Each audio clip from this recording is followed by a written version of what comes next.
Memoirs of a Victorian Detective. This one's not so easy to explain.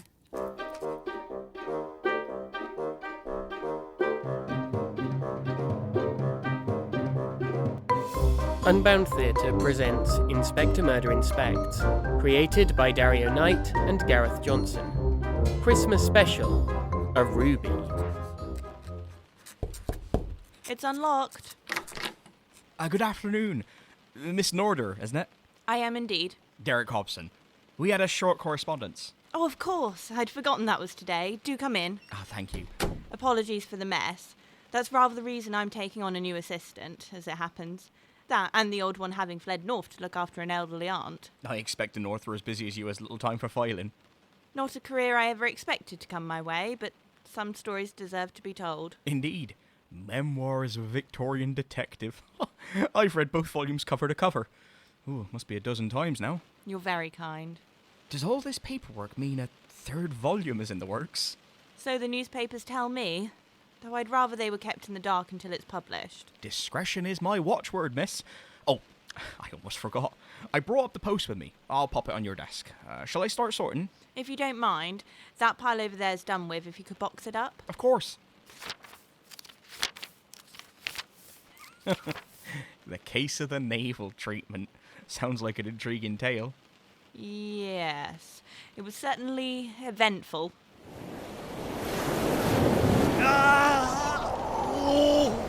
It's agony! Hold still! I'm trying to pull it out! Herbert! I've worked out who forged the military documents. It was... What's going on here? Constance got the inspector with a fishing hook! Right in the blubber! You hit the belly button, you mean? Oh, I see. Naval. You can put that one in the box labelled Best Forgotten. What about this one? The case of the copper breeches. A bit of a tight fit, Luke. Oh, hush. They'll loosen up with wear. Are you sure the world's ready for metal trousers? I mean, they're a little rough around the... Yes, needs more work, I fear. Good grief. There's a filing cabinet marked Errant Experiments over there. Right you are. It's full. So are the other three. No matter. What's this one? The case of the cardboard fox. It's no good. They're not falling for it. Scarper! There's a spare room down the hall marked Hospital Visits. You can put that in there later, if there's space. Still, your books, Miss Norder, they're all anyone down the alehouse talks about. You and Inspector Murder. What a team. Quite. And Dr. Vercluse, Professor I should say now, such an incredible mind. Not a week goes by he's not in the paper with some new contraption. Do you still keep in touch? We do, as a matter of fact. Actually, I'm expecting a letter. Where was that post? I do have one question about these memoirs of yours, though. Yes. Miss Surveillance. I mean, she's got to be fictional, right? There's not really anyone in the world like that. Mr. Hobson, if you're suggesting my imagination is distorted enough to create someone of Constance's peculiarities, then I'm afraid our working relationship is off to a bumpy start. Of course not. I'm very much looking forward to the third volume. The whole country is. The newspapers say rumour has it you'll be writing about the Mercia Ruby this time around. I wouldn't like to say, Oh, go on. Will you? Is it in there? It's not an easy tale to tell. Not fully at any rate. But as it happens, yes, I have been working on it. Brilliant! I was reviewing the manuscript when you came in. The beginning of it's easy enough for me to tell, but as for the rest... I know it's forward of me, Miss Norder, but... would you read me a section? I'd be the envy of the tavern. I suppose. Take a seat. Oh, brilliant! Memoirs of a Victorian Detective. Of all the cases on which Inspector Murder and I worked, none caused quite such a stir in the international press as the mystery of the Mercia Ruby. The investigation was one of the many the agency engaged upon while stationed outside of London. Having faked our deaths to fool the inspector's nemesis, Travers Stevo Justice, Detective Davies of Scotland Yard secured us undercover work in all four corners of the country. As the end of 1885 approached, we were summoned to the famed halls of Marlborough Manor. Laura, Luke, Constance, come quickly. The guests are due for lunch at any moment. Have you familiarised yourselves with your false identity? I certainly have, sir. I'm Mr. Scripps, the gruff but lovable groundsman. Oi, you! Keep your hands off my gladioli! Marvellous work. Yeah. Laura, Miss Sally Roberts, the maid. who shall be working with myself. Dixon Filey, the butler. Yeah, what about me? You're posing as Mavis Flump, the housekeeper. What? There's no time to change it. Detective Davies was most insistent. We're supposed to be undercover. I'm already a proper housekeeper. I'm not being a pretend one and all. Since when did you ever do any proper housekeeping at the agency? I did the dusting, You sold the furniture. got rid of the dust. Then you blew the money on opium. Can't see what's wrong with that. I'm surprised you could see anything. You're off your face. It's Lord Marlborough.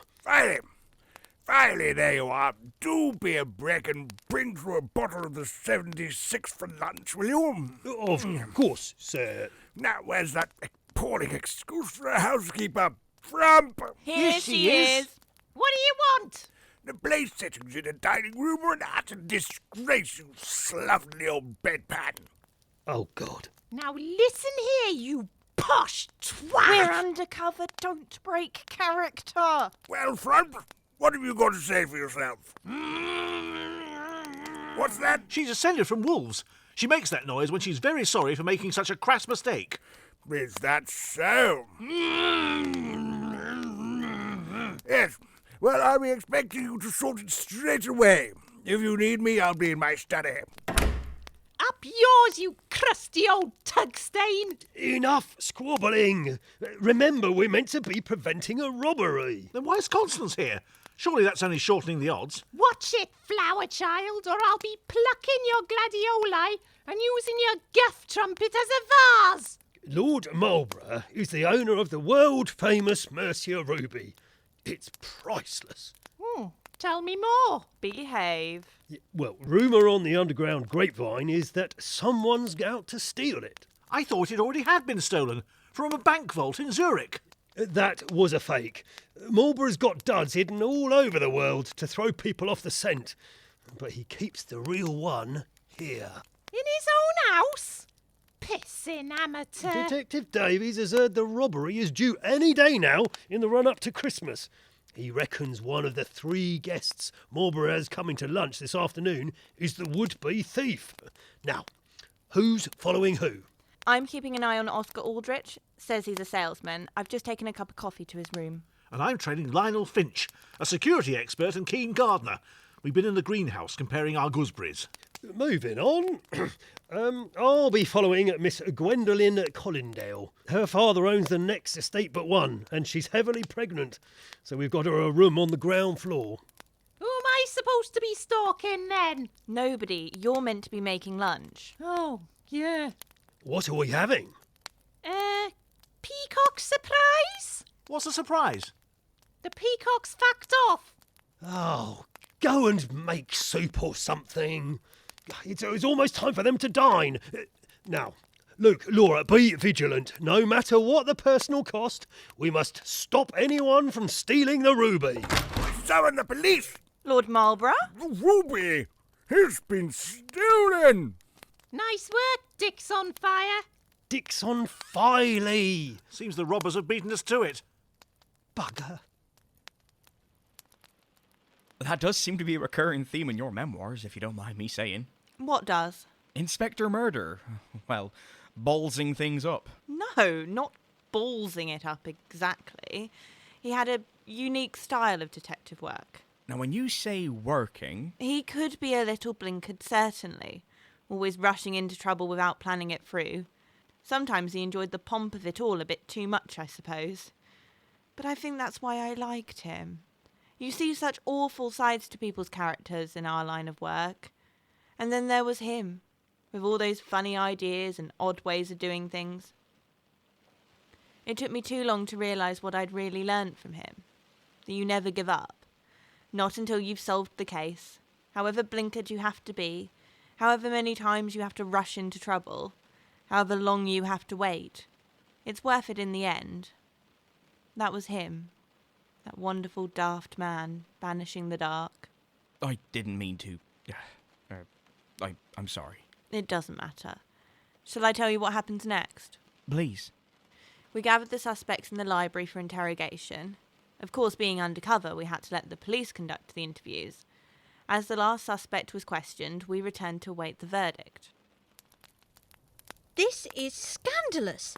How dare you treat a woman in my condition like a petty thief? We've already explained ourselves. Why keep us here? What's the game, Filey? Who? You're Filey. So I am. Yes. I'm sure the police won't detain you much longer, Mr. Finch. It's essential that, having carried out routine interviews to ascertain your movements in the hours leading up to the theft, thus establishing your alibi, they'll then want to make notes on the follow-up questions to help corroborate each version of events. That way they can put together a reconstruction of the incident and scrutinise it in order to identify any falsehoods or inconsistencies that might lead to the true culprit. What? You're a butler. I guess that's what they're doing. He reads a lot of crime novels. Pay no heed. I still don't understand why they wanted to question me. I'm in no state to go around stealing trinkets. With the greatest of respect, Miss Collingdale, the Mercia Ruby is priceless. Quite the enviable acquisition. Even to the landed gentry. You watch your tongue in front of your betters. You're a gardener for crying out loud. Even if you do have impressively firm gooseberries. Not what I've heard. How dare you, madam? Right, that's the last of them. Are you all right, Mr. Aldrich? You look a little shaken. Yes, I'm fine. I just find it a touch intimidating. That's all of the suspects questioned. So, what's the conclusion, Detective Palmer? And what's it to you? I'll have you know I'm a much respected inspector. Butler! Oh, yes. As it happens, we've determined none of these upstanding people are responsible for the crime. Miss Collingdale, Mr. Finch, Mr. Aldrich, you're free to leave. About time. My father shall hear of this impertinence. Thank you, sir. Thank you. None of them? Keep your voice down, Inspector Murder. It has to be one of them. I mean, what did you call me? You are Inspector Murder, I gather. No, no, not at all. I'm Dick's on fire. Filey. I'm a respected butler. I came from humble stock, living in a small village in Worcestershire. I was educated to a decent standard, then entered service at the local manor house as a stable boy. The lady of the house took a shine to my chipper attitude and cheeky witticisms, and had me taken on by the staff in the main house, where I rose through the ranks to the role of head butler. I left Worcestershire after my father perished in a tragic accident at a jam factory and started afresh here at Marlborough Manor, where I play for the local cricket team as a serviceable batsman and occasional fast bowler. My other hobbies include... Detective Davies told me you were working undercover, Inspector. Oh. Jam factory? Were you trying to preserve your alibi? Ow! One more pun like that and your oh-so-firm gooseberries will be next. Detective Palmer, if you knew who we were, why not say? Best not to arouse suspicion amongst the suspects. But you let them all go. People talk, Inspector. And Lord Marlborough wouldn't want to be the subject of idle gossip when it comes to his household staff. His lordship's in a dreadful state. Fortunately for him, he not long ago secured an insurance policy for the gem. But all the same, he's devastated to have been fooled. So, if it wasn't Collingdale, Finch or Aldrich, who stole the ruby? One of my chaps found some footprints in the mud outside the window of the room in which the ruby was being held. A fair old size, these tracks, much too big for Miss Collingdale and a touch too large for the two gentlemen. No. Our suspect got away before any of us were on the scene. We've officers out combing the area. So what shall we do? As it happens, I'm no stranger to undercover work myself. If you want my advice, you should preserve your aliases a while longer. Davies said to keep a low profile for a bit, then he'll send word of where you'll be headed next. What an anticlimax. Oh, it's not all that bad. You'll be staying here until the new year. Not a bad place to spend Christmas, this. And I gather Marlborough's family are due to arrive this evening, so he'll need some extra staff about the place. What the... Raised by wolves. Well, I must be off. Pleased to meet you all. Bollocks. I know. But like he said, it's best we don't draw attention to ourselves. Not that. This missing suspect of his. You think he's got it wrong? Let's take a look at those footprints, shall we? Here they are. Steady. You're trampling on the begonia. Oh, give it a rest, capability brown trousers. They certainly are big footprints. Palmer's right. Too big for any of the guests. What about Marlborough himself? Inside job? No, there's something wrong here. It's usually you. Too neat. Too well defined. I take it back. The footprints, you mean? If you'd just stolen a priceless gemstone, you'd want to make a quick getaway. But these prints They're too clear, too clean, like they were carefully placed. Too close together as well. This chap wasn't running. They're fake. Someone's trying to throw the police off the scent. Should we tell Palmer? No, he's just let all three of his suspects go. The man's an imbecile. Now you know how we feel. So what do we do? Find the suspects as quickly as possible and trail them. I'll go after Collindale. Laura, you take Aldrich, and Luke, you follow Finch. See where they go, what they do, and whether they give themselves away. We'll meet back here in 3 days. Just in time for Christmas. Agreed? Agreed. Let's go. Oi, not so fucking fast, you lot. What do I do? I've often wondered that.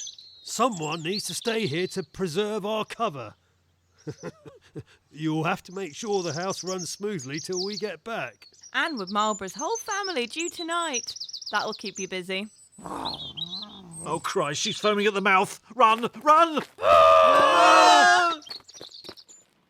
Blimey, you lot must have been feeling brave. Oh, we've been together long enough to learn how to outrun her.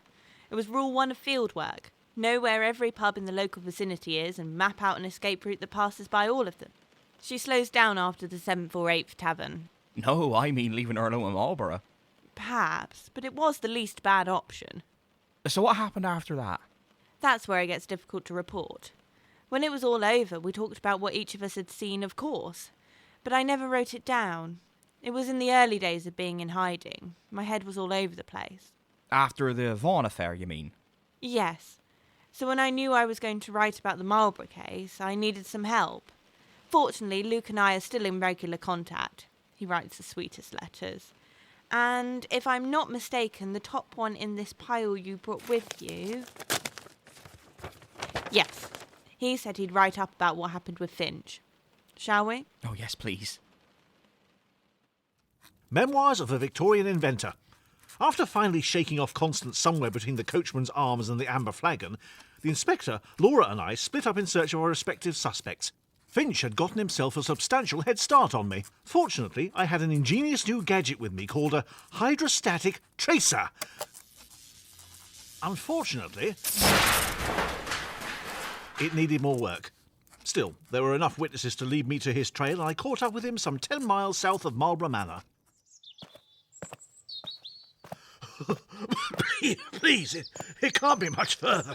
All right, Gareth. Good afternoon, young fellow, my lad. I ain't seen you around these parts before. No, I'm looking for someone. Oh, anyone in particular, or will I do? I like the cut of your jib, Sonny. You reminded me of dear young Watkins from the agency. What's your name, my boy? Hopkins. Small world. Now then, Hopkins, have you seen a surly-looking bloke in a sharp suit passing through? That I have. Not a quarter of an hour ago. Excellent. Which way did he go? That'll cost you, Gov. You've not got a brother living in London, have you? Not to my knowledge, no, Squire. Right. Here's sixpence. Where'd this chap go, Hopkins? I headed to the farm, so he did just over there. Farm? There he is. He mustn't see me. Duck! What's your game then, Gov? First you're looking for him, next you're hiding. I have reason to suspect that man has stolen a priceless gemstone. Crikey. That's a rum business and no mistake. You're very chipper, aren't you, Hopkins? I does my best. What's your trade, may I ask? I'm a shoe shiner, Gov. Really? What happenstance? I'm writing a musical about shoe shiners called Titchy Jim the Boot Buffer. I could use a young scamp like you to play Titchy's sidekick, Smudger the Smitten Shoemender. He sings the Act 1 love song, Let's Waggle Our Tongues and Our Souls. Right. And this jewel thief? Back to the matter in hand. You're quite right. Perhaps the farm is some kind of drop-off point. Who runs the place? A chap called Broughton. Place has seen better days, just a couple of cows and all the geese now. Geese, you say? My God. What's the trouble? The blue carbuncle? You can get cream for that. No, the Sherlock Holmes case. It was in the Strand a few years back. Not my cup of tea, Squire. I prefer the classics. Give me a bit of Francois de la Rochefoucauld any day. Yes, well, in the blue carbuncle, a precious gem gets stolen and hidden in the gullet of a goose. Sounds a bit far-fetched to me. Wouldn't someone have noticed there was a whacking great lump in its neck? All the same, it's used as the means to smuggle the stolen goods out of sight. I bet our fiend Finch is pulling the same trick. We need to give the geese the once-over. You're on your own there, Gov. Not like that. We need to see if he's fed any of them the gemstone. There'll be a pretty penny of a reward if we find it. Good luck getting Broughton to help. He won't have his prize ganders touched for any price. Tricky. Hopkins, is there a scrapyard in the town? That there is. Why? I've got an invention in mind. Just a few more checks. All right, Gov. Finch is sat tight in the local tavern.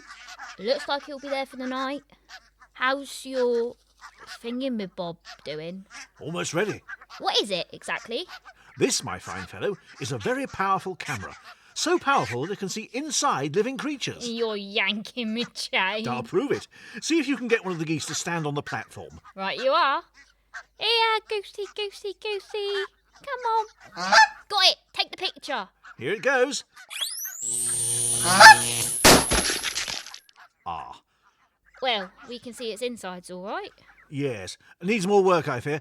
No time like the present. Find another goose and I'll adjust the power settings. This way. Come on. Ignore the blood and guts. Got one. Bingo! Got it! Ah. No sign of the ruby, though. Bring on the next one. There's dozens of these things, Gov. We'll be here all night. Yes, you're right. I know. I'll adjust the magnification. We'll see if we can get the whole pen in one go. Right. Powering up. You did it! Well done, Gov. Thank you, Hopkins.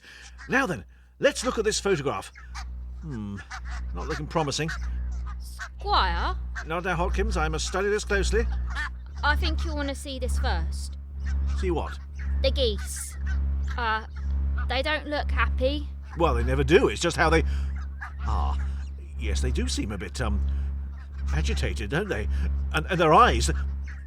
They weren't growing bright green before, were they? Their muscles weren't quite so big either. And when did they grow fangs? What the hell's in that camera of yours, Squire? Oh, just a few chemicals. I've used them before. Although this does explain why the neighbour's cat took up weightlifting after that photo shoot. Oh, Christ. Watch out, Gov, they're coming this way. Bloody hell. Leg it!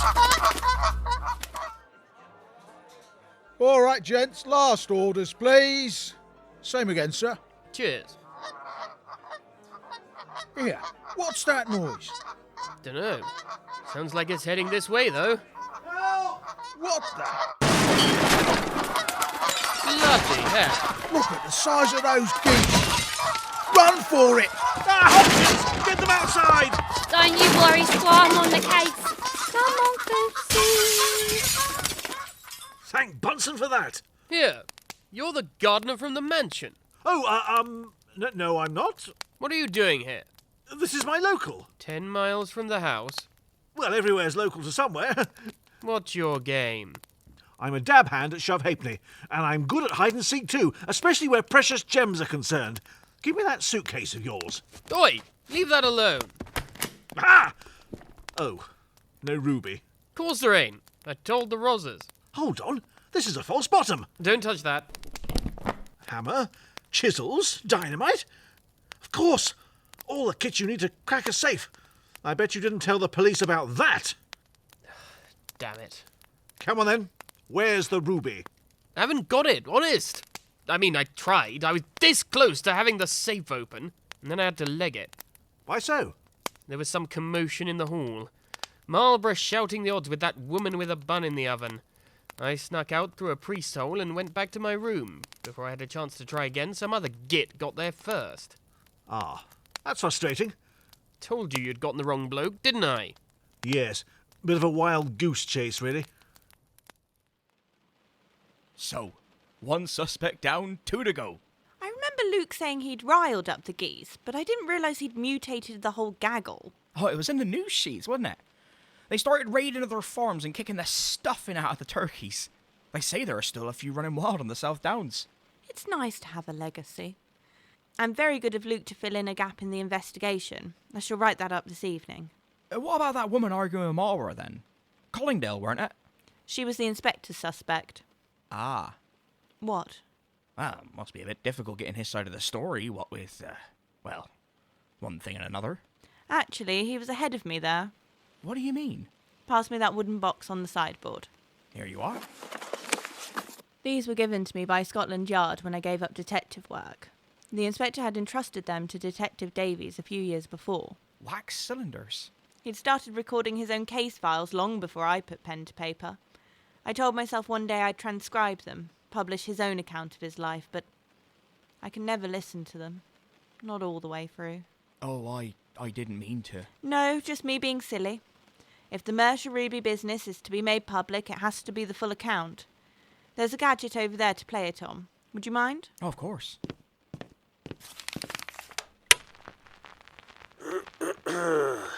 Here we are. Cylinder number 27. Now, where was I? Hello, you. Memoirs of a Victorian Detective.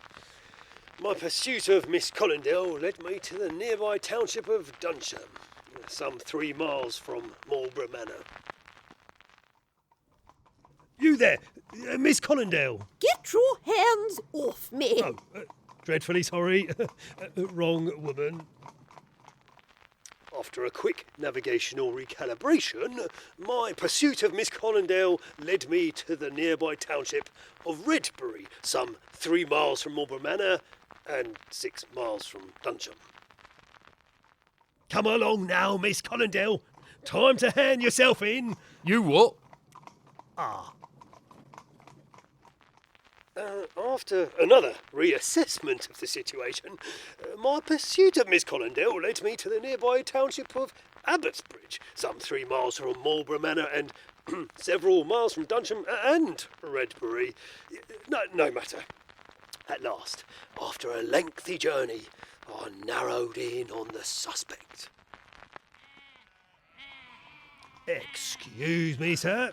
Aye? Have you seen a pregnant woman pass through here? I have, as a matter of fact. Excellent. Which way did she go? Round yon corner toward the canal. Many thanks. What are you doing with all these sheep, may I ask? Taking them off to slaughter in time for Christmas. Of course. Yeah. I shall leave you to it. Good day. Art.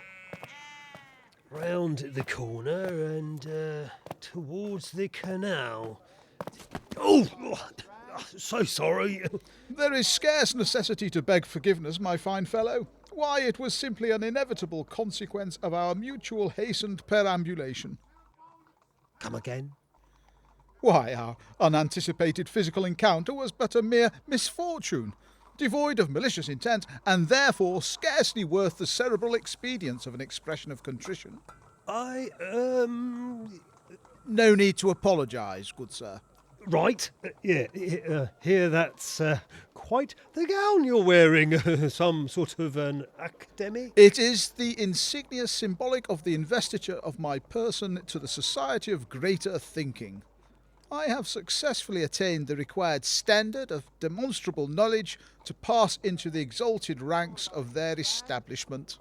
Of course, yes, just as I thought. Are you, sir, also gifted with the wisdom of an expansive intellect? Well, I don't wish to blow my own trumpet, but I am prone to the odd pearl of wisdom. Such as? Oh, I think it's always a good idea to have ideas and follow them through. I think. I see. Well, I must continue my travails to the temple of like-minded intelligences. As you were. Snob. I am still within optimal range to discern your derogatory utterance, sir. What? I heard that. Whoops. Oh, come on, Collindale. Where are you? Aha! Got you. Look, I just need a bed for one night. Anywhere will do. I told you, we're full. Can't turn me away in this state. I'm 9 months gone. Sorry, no rum. Brilliant. Curious. I mean, why would Miss Collindale be in need of shelter when her father's a lord of the manor? Still, I don't think much of the hospitality around here. Fancy turning away a pregnant woman at Christmas. Of all the... hang on. A pregnant woman? No room at the inn? The wise man? And the shepherd? Oh my God. It's happening again. Miss Collindale, come back! I soon apprehended the spurned mother-to-be and endeavoured to ensure the second coming of our Lord Jesus Christ was prepared for. As evening approached, I made Miss Collindale comfortable. What the hell are we doing in a barn? It's a stable. No, it isn't. It was the best I could manage. Sorry, Your Holiness. Look, I know you must think I had something to do with the robbery at Marlborough Manor, but that doesn't give you licence to stalk me and lock me in a grotty old shed covered in muck. I'd forgotten about the robbery. It's of no concern. The Lord our Saviour is soon to be delivered. What? You are great with child. The virgin birth. Oh, Christ. Exactly. Who were they? Just in time, Holy Mother. This is a wise man and a humble shepherd. Sorry, there's only one of each. It's been a bit of a rush. What in the gracious name of civility is going on here? What you lot doing in my barn? Barn? Told you. It's a stable. It's my barn and I want you out. But this lowly woman is about to give birth to the Son of God. I need a shepherd and a wise man to witness the miraculous arrival alongside this little donkey. Couldn't find a donkey. Did you bring the gifts? What gifts? The gifts. The gold, frankincense and myrrh. I'm very much afraid you neglected to supply me with the adequate instruction when extending an invitation to this impromptu arable gathering. No gifts.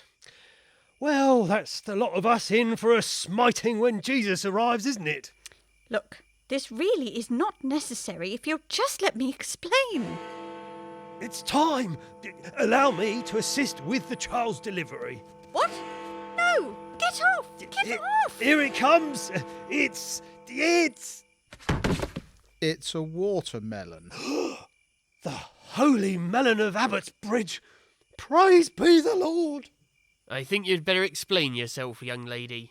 I was faking it, obviously. Eh? It was a ruse. I was trying to convince Marlborough I was up the duff and that the sprog was his.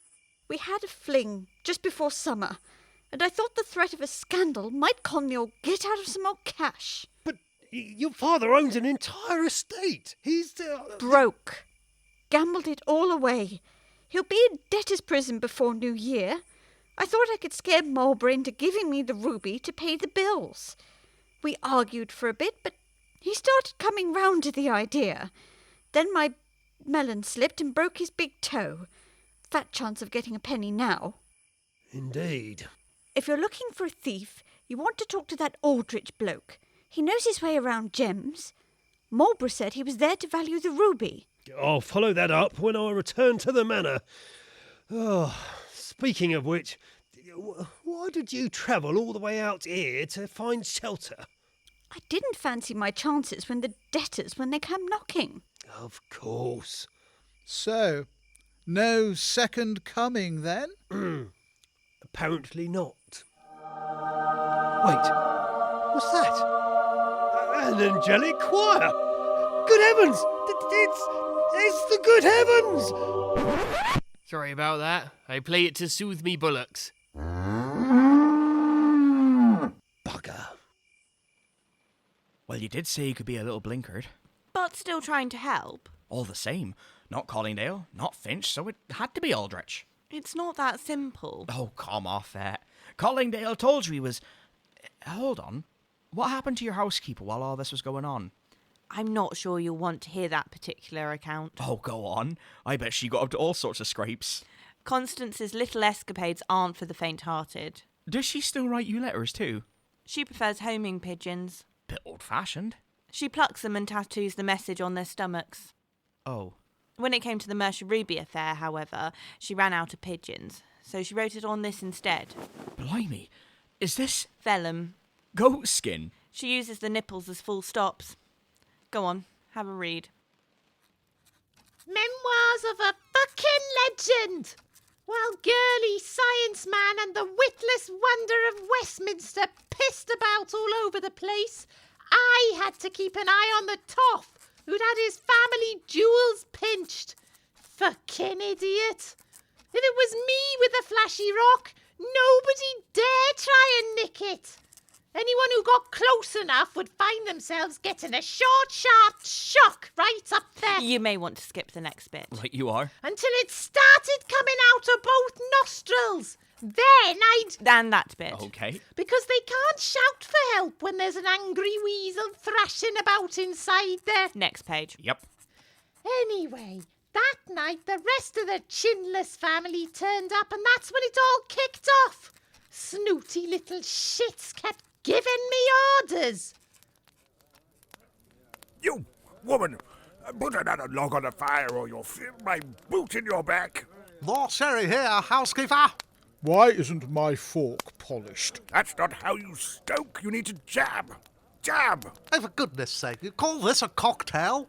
This gravy tastes like snot. Well, now it's too hot, you useless old hag. Don't scream in the presence of your betters, girl. It's entirely unbecoming. Who are you? I am Isabella Marlborough, Lord Marlborough's niece. I've not seen you here before. She's new. My sweet hired her a few days ago. Goes by the name of Frump. How apt, under the circumstances. Still, servants' clothes are not meant to flatter. All the same, she's quite the slovenly old crone, if you ask me. Right. That's not how you hold a poker, girl. Honestly, did your mother teach you nothing? She taught me how to plug all the holes in a dike, sure enough. Charming. Well, we've no further need for your quaint turn of phrase, Frump. Go and make us coffee. I was waiting for you to ask. What was that? What was what? You were laughing. Wasn't? Don't lie to me, you stale old Welsh cake. I take it that witch cackle was because you were planning some little act of sabotage in the scullery? No. Just as well. I found the rancid milk you planted. When I went to inspect the silverware, I saw the flakes of skin in the sugar bowl too. Not to mention the surprise you left in the coffee pot. Don't think you can get the better of me, Frump. Better than you have tried to embarrass Isabella Marlborough. And failed. In that case, I'll go and make your bed. Without the itching powder. I confiscated that as well, along with the rusty nails, the dead mice, and the asp. I've warned you about those feral noises of yours. Desist! Anything else, Lady Isabelland? As a matter of fact, Frump, there is. The house is in a frightful state. It simply won't do for Christmas. You better sod off somewhere else then. The chimneys need sweeping. Who do I look like? Some Dickensian soot sniffer? After that, the dogs need cleaning up. I'm not scrubbing your growler, lady. And then there are the lavatories. You what? All of them. They need a thorough clean. By hand. I want to see my face in them. Don't tempt me. Oh, that's that noise again. Stop. Go and make a start on the chimneys, or I shall report you to the police. As you wish. Insolent old crone. You will address me as your ladyship before leaving a room. That's it. Nobody slaps me and gets away with it, you monumental sack of... We're undercover. Don't break character. Oh, yeah. Stupid girlie getting in my head. What are you talking about? Nothing. I'll just go and make a start on the chimneys, your lady ship. Good. Lazy shit. Curious woman. I don't trust her. It always takes a while to adjust to a new housekeeper. She'll learn. Now then, everybody, off to bed. Only 3 more sleeps until Christmas. Lazy, self-entitled shitbags. Oi, stop chirping! I'm trying to see. Cocking crickets ruining the atmos.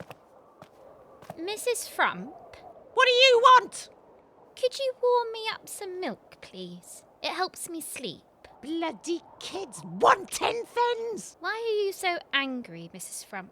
Stop calling me that or I'll show you proper fucking anger.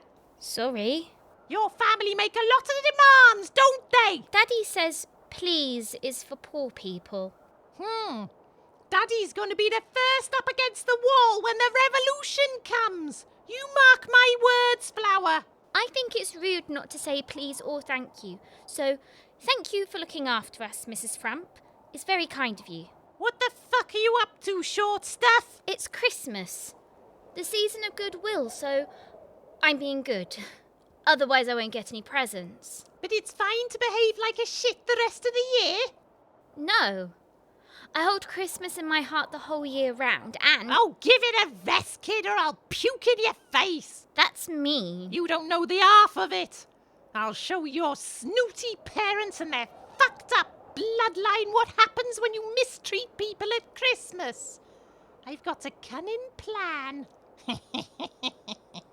I don't like that smile. It's scary. Stick with me, kid. You'll learn something. On the first day of Christmas, I gave to the gentry a wasp nest in a fir tree. On the second day of Christmas, I gave to the gentry 2 killer doves and a wasp nest in a fir tree. On the third day of Christmas, I gave to the... Jesus Christ, this tune goes on a bit. Skip to the end. Yes, ma'am. On the 12th day of Christmas, I gave to the gentry 12 shattered baubles, 11 scalded bedpads, 10 turds in stockings, 9 obscene carols, 8 poison puddings, 7 blowtorch snowmen, 6 blackmail postcards, 5 barbed wire rings, 4 rotten sprouts, 3 dead hens, 2 killer doves, and a wasp nest in a fir tree. Excellent. That's all the presents dumped down the well. Almost done. Did you find me a reindeer? Here he is. I'm calling him Cupid. Hello, Cupid. Smug twat. Good work, Aggie.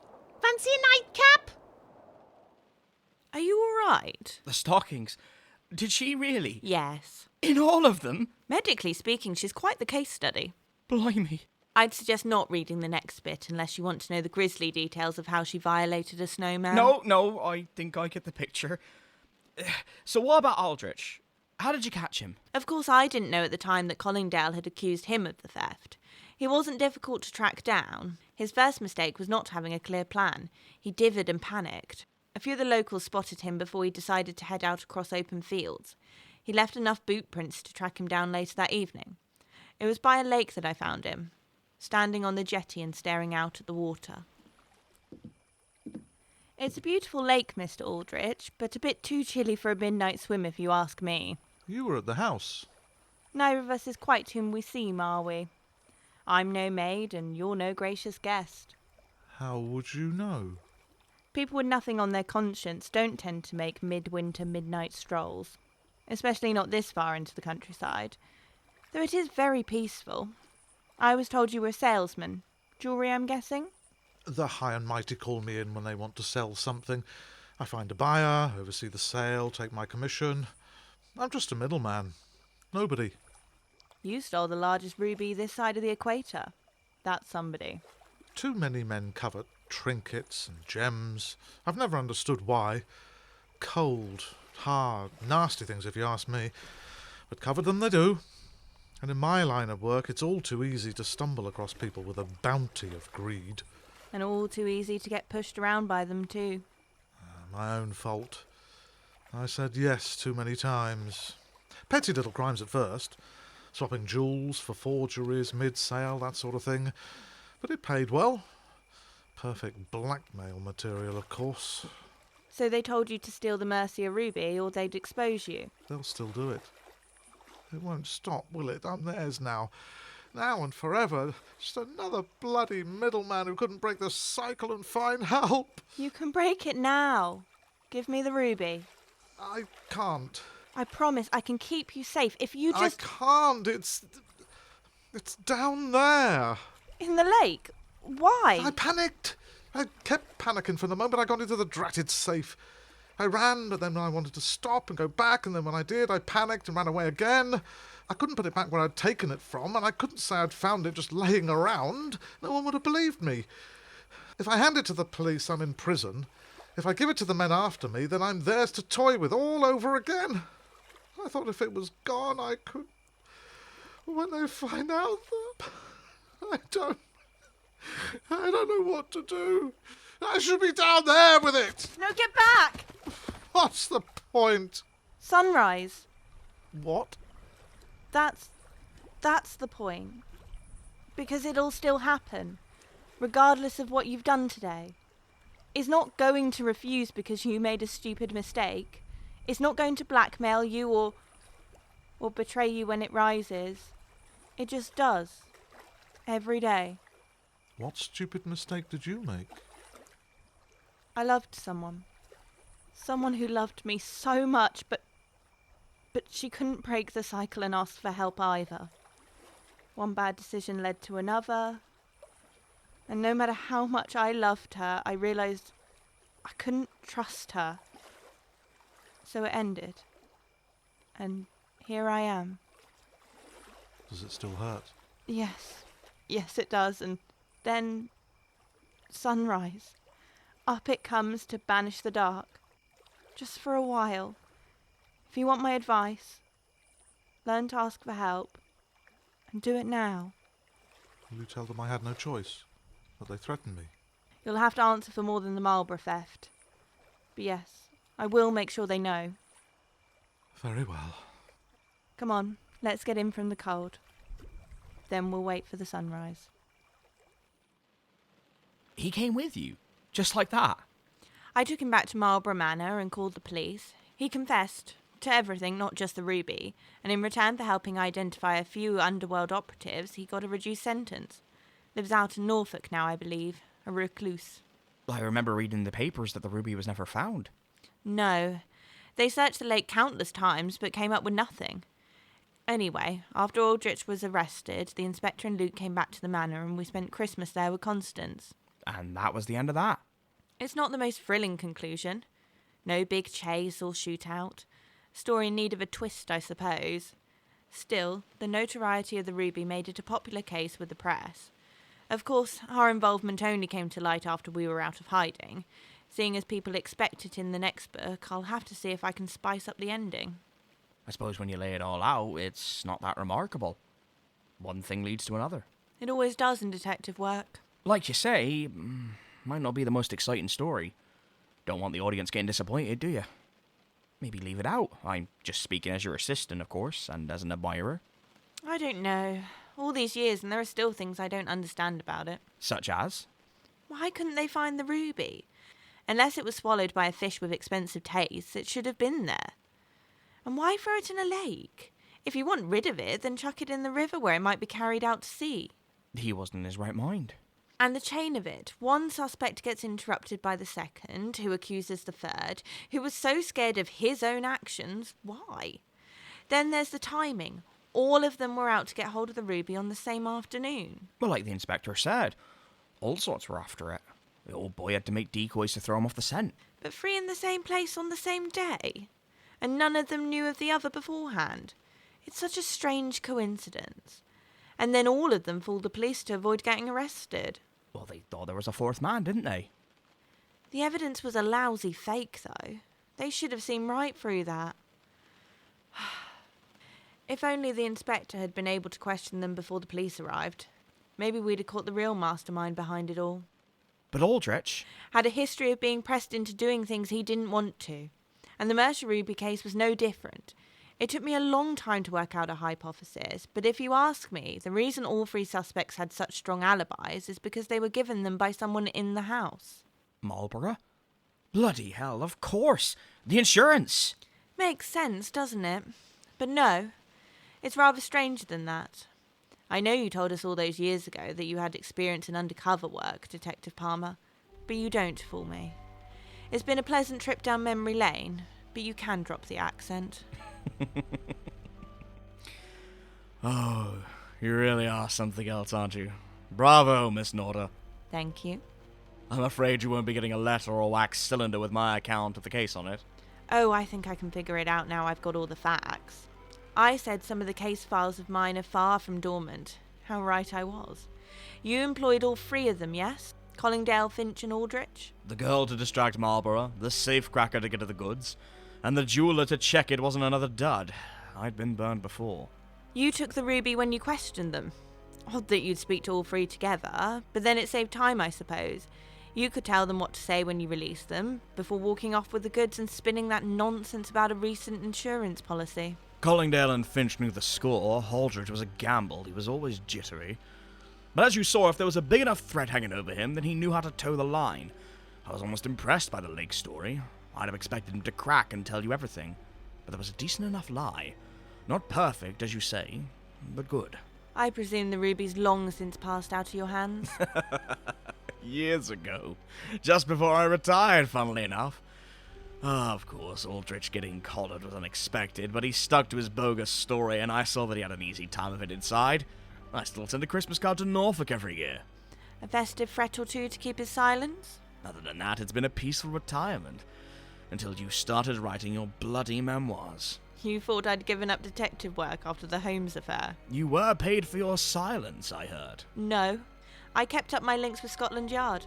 I'm just better at undercover work than you are, Palmer. Do go on. I knew it wouldn't be long before you got around to looking at the Marlborough case again, so I had to find a way to get close enough to stop you. And here we are. So sorry about this, Miss Norder, but I'm afraid the next volume of your memoirs, without the Marlborough case, is going to be a posthumous publication. Always the gun. I can do better than that, Palmer. I've got a whistle. What? Stop right there! Shit! Drop the gun and get your hands where I can see 'em. Good to see you again, Constable Watkins. I told you, Detective Palmer. I kept up my links with the Yard. Young Watkins here is a most helpful liaison. Thank you, Miss Norder. Good to see you again. Nice place you got here. Proper swanky. Watkins will be escorting you to a cell. I always had my suspicions about the Marlborough case, and naturally they turned to you. I just needed some proof. The inspector taught me never to give up, so I didn't. The rumour in the newspapers that I was to write about the Mercia Ruby were put there by me. I knew that you'd be along in due course. Then, when my assistant disappeared to tend to an aunt who he'd previously informed me had died 6 months ago, it was only a matter of time before you made your move, and Constable Watkins here was more than happy to stand guard for your first and last day at work. You know what? That stupid bitch Vaughan should have shot you when she had the chance. Don't you say things like that, you nasty piece of... You can go now, Detective. And thank you. This is just the twist my next memoir needed. Excellent work, Watkins. You're a credit to the force. I learned from the best, Miss Norder. Merry Christmas. Merry Christmas.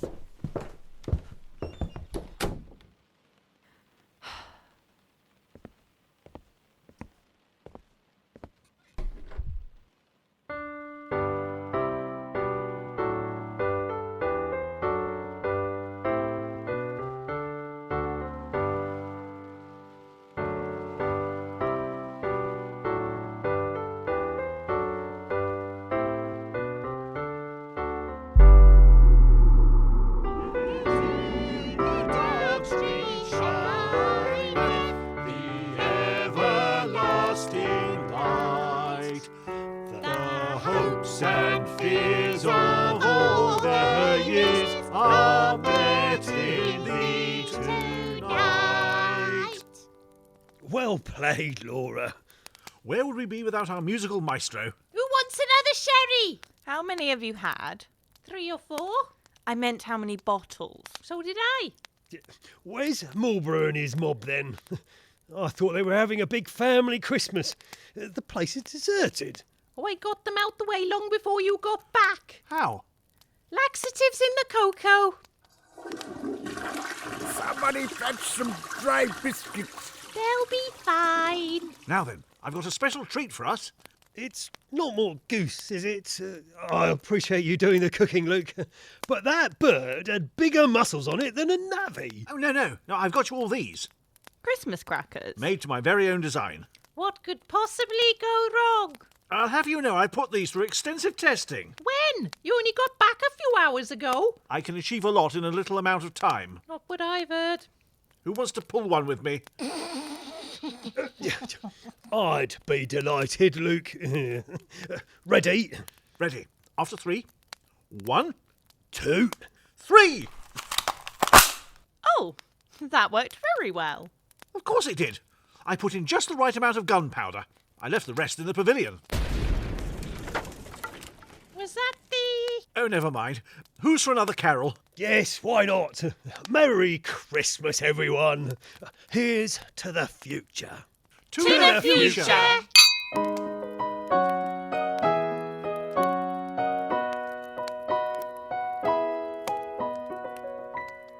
We 3 kings of Orient are. 2 fuckwits plus me, I'm the star. Field and fountain, moor and mountain. Trying to find a bar.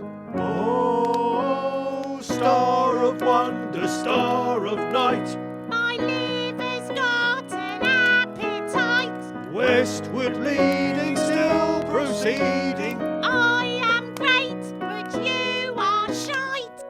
Merry Christmas. Whatever.